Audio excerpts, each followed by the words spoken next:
కుండపోతగా కురుస్తున్న వర్షంతో గోదావరిఖని 2 ఇంక్లైన్ మోరి జలదిగ్బంధంలో కూరుకుపోయింది. గత 4 రోజులుగా ఎడతెరిపి లేకుండా కురుస్తున్న వర్షాల కారణంగా ప్రజలు ఇళ్ల నుంచి బయటకు వెళ్లలేని పరిస్థితులు నెలకొనగా ఆదివారం ఉదయం నుంచి కురిసిన వర్షానికి ఖని 2 ఇంక్లైన్ మోరి వర్షపు నీటితో నిండిపోయింది. జల దిగ్బంధంలో కూరుకుపోయింది. ఈ రహదారి గుండా 193 ఇంక్లైన్, 2 ఇంక్లైన్, 2A ఇంక్లైన్ కు సెకండ్ షిఫ్ట్ వెళ్లే కార్మికులతో పాటు ఫస్ట్ షిఫ్ట్ ముగించుకొని ఇంటికి వెళ్లే కార్మికులకు ఇబ్బందులు ఎదుర్కొంటున్నారు.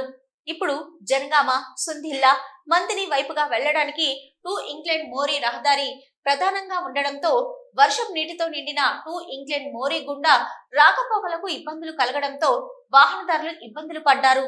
చేసేదేమీ లేక కొందరు వెనుదిరిగి వెళ్లారు. కొంతమంది వాహనదారులు నీటి ఉధృతి తగ్గుతుందేమోనని వేచి చూశారు.